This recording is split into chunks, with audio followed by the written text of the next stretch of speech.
Assalomu alaykum hurmatli o'quvchilar. Bu video darsda biz malakani o'chirishni amalga oshiramiz. Oldingi video darsda biz malaka qo'shish va o'zgartirishni amalga oshirdik va nihoyat eng oxirgi amal qoldi, bu o'chirish amali.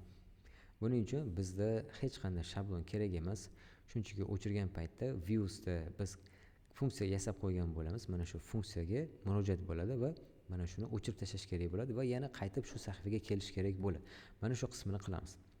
Uning uchun bizda mana bu account qismida IDsini jo'natib olishimiz kerak. O'z-o'zidan mana URL yasaymiz. Hozir parametrli bo'ladi. Ya'ni qaysi malakani o'chirish kerakligini biz bilishimiz kerak. Shuning uchun bu ham edit kabi parametrli bo'ladi. Skill delete degan nom berdik funksiyaga ham, name ga ham. Endi skill delete degan funksiya yasaymiz.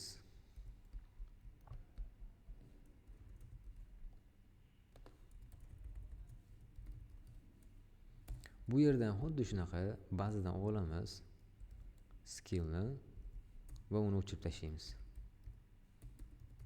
Mana delete degan metodi bor, o'chirib tashlaydi bazadan va keyin redirect qilamiz accountga. Bo'ldi, mana shu funksiyadan iborat xolos. Endi mana bu URLni shablonga yozib qo'yamiz. Ya'ni tugmani bosgan paytda ana shu funksiya ishga tushishi uchun. Mana bu yerda mana o'chirish bor. Mana shu joyga kiritamiz.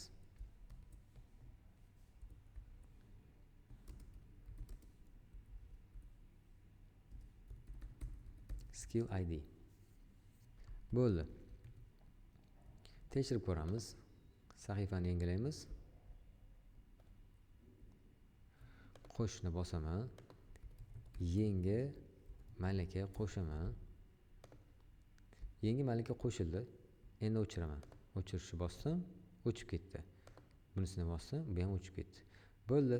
Shu bilan malaka oshirishni o'chiradigan funksiyasini amalga oshirdik. Shu bilan bu video darsimiz tugadi. Keyingi darsda ko'rishguncha xayr, sog' bo'ling, salomat bo'ling.